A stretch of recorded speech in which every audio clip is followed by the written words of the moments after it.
لیکن ایسا کیا ہوا $2 ارب کا جو پیسے ہیں قرض ہے وہ واپس مانگ رہے ہیں اس سچویشن میں. ظاہر ہے یہ پریشانی تو ہے, زر مبادلہ کے جو ذخائر ہیں وہ کم ہو جائیں گے.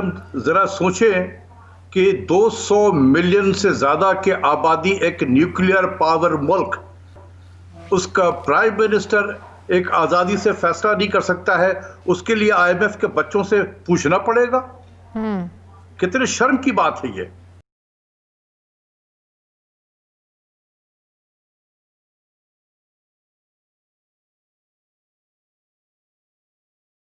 ہمارے سعودی عرب کے ساتھ اچھے بڑے زبردست برادرانہ تعلقات ہیں, لیکن ایسا کیا ہوا $2 ارب کا جو پیسے ہیں قرض ہے وہ واپس مانگ رہے ہیں اس سچویشن میں. ظاہر ہے یہ پریشانی تو ہے, زر مبادلہ کے جو ذخائر ہیں وہ کم ہو جائیں گے.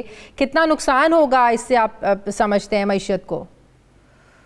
دیکھیں یہ تو ایک فارن افیئرس کا یہ سوال ہے کہ جس ملک کے ساتھ ہمارے اتنے برادرانہ تعلقات تھے, تو آج کیا ہو گیا کہ وہ ہم سے اتنا ناراض ہے کہ پیسہ وقت سے پہلے ہم سے مانگ رہا ہے. $1 بلین ہم سے اس نے وقت سے پہلے مانگا, اب $2 ارب تو اب یہ $2 بلین ہے جو ڈیو ہو رہا ہے. تو یہ ہمیں ایک سوچنا چاہیے کہ ایک برادر ملک ہے جس کو ہم کہتے رہے ہیں, کیا ہو گیا ہے. دیکھیں بات یہ ہے کہ میری اپنی ایکسپیکٹیشن یہ ہے کہ ابھی جو چینج آف لیڈرشپ ہو رہی ہے امریکہ میں, تو شاید اس کے بعد سعودی عرب سے ہمارے تعلقات تھوڑا اور بہتر ہو جائیں, تو شاید اس کی نوبت نہ آئے واپس کرنے کی. میں شاید کی بات کر رہا ہوں, لیکن ہمیں ذہنی طور پہ تیار رہنا چاہیے اس کو دینے کے لیے. صحیح. تو یہ $2 بلین ہم کہاں سے لا سکتے ہیں؟ دیکھیں پچھلے کئی مہینوں سے میں یہ کہتا رہا کہ ہمیں بانڈ فلوٹ کرنا چاہیے. ہم کوئی یورو بانڈ فلوٹ کر سکتے ہیں, کچھ اسلامک بانڈ فلوٹ کر سکتے ہیں. یہ اچھا ٹائم تھا جب مارکیٹ میں لیکوڈیٹی بہت زیادہ تھی, انٹرسٹ ریٹ انوائرمنٹ اتنا نیچے آ چکا تھا. تو that was the time we should have floated the bond, اور وہاں سے ہم پیسے ریز کر سکتے تھے اور اپنے ریزرو کو بلڈ کرتے, اور سعودی عرب کو دینے کی ضرورت پڑتی تو ہم وہاں سے دے دیتے. بالکل. تو یہ پلاننگ کی بات ہے نا. اگر کوئی پلان نہیں کر رہا ہے منسٹری آف فائنانس میں یا سینٹرل بینک میں, تو اس کی ذمہ دار اب کیا پرائم منسٹر تو نہیں ہو سکتے. پرائم منسٹر کو حکومت نے جو چھوٹی صنعتوں کے لیے بڑا ریلیف پیکج دیا ہے, بجلی بڑھا دیں, آپ ٹیکسز اکٹھے کرنے کی شرح اس کو بڑھا دیں, ٹیکس بڑھا دیں, گیس مہنگی کر دیں, بجلی مہنگی کر دیں, تو آپ کو لگتا ہے کہ حکومت نے یہ جو فیصلہ کیا ہے انڈسٹری کے لیے بجلی کے ریٹس کم کر کے, ہاف کر کے, یہ IMF کو اعتماد میں لیے بغیر نہیں کیا؟ دیکھ, اور یہ IMF کے ساتھ بالکل آپ ان کو I'm not sure کہ یہ IMF سے پوچھ کے کیا گیا ہوگا.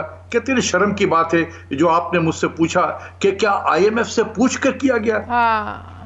کتنے یہ کیونکہ اس کے پیچھے ظاہر ایک بڑا بیک گراؤنڈ ہے. ابھی پچھلے ہفتے کی بات ہے, IMF نے مطالبہ کیا ہے کہ ابھی میں نے اپنے انٹرو میں بھی یہ ڈسکس کیا ہے کہ گردشی قرض میں کمی لانے کے لیے, ادائیگی کے لیے آپ کو بجلی کے جو نرخ ہیں وہ بڑھانے پڑیں گے, یا دوسرا آپشن انہوں نے دیا ہے کہ حکومت پاکستان گردشی قرض کی مد میں 1000 ارب روپے یا پھر آپ اپنے وسائل سے ادا کر دیں. نہیں ہو سکتا, بجلی مہنگی کر دیں. ظاہر ہے اس کا ایک بیک گراؤنڈ ہے نا, IMF کے مطالبات ہیں اسی سارے پس منظر میں.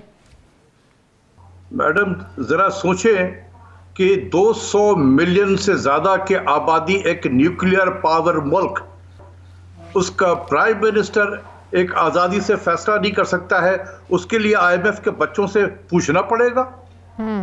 کتنے شرم کی بات ہے یہ. اسی شرم سے بچنے کی خاطر میں کہتا رہا کہ خدا کے واسطے آج جو پرائم منسٹر صاحب کر رہے ہیں بالکل صحیح کر رہے ہیں. کم سے کم وہ کچھ پالیسیز تو لے رہے ہیں, کچھ ایکشن تو لے رہے ہیں. رزلٹ تو جب آئے گا تب آئے گا, لیکن کم سے کم پالیسی ڈائریکشن صحیح ہے ان کا. صحیح. یہ اس لیے ہو رہا ہے کہ IMF کا پروگرام سسپینڈڈ ہے. جس دن ہم دوبارہ IMF کا پروگرام کو رینیو کرایا, آپ یقین کریں کہ پھر ہمارے ہاتھ پیر بند جائیں گے اور ہمارے یہاں وہی ہارا کاری ہوگا. صحیح.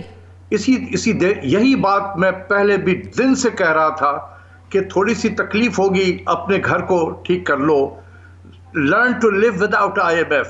لیکن پرائم منسٹر ارد گرد 4-5 لوگ ایسے تھے جنہوں نے گھیر کے پرائم منسٹر کو وہاں پہنچایا. صحیح.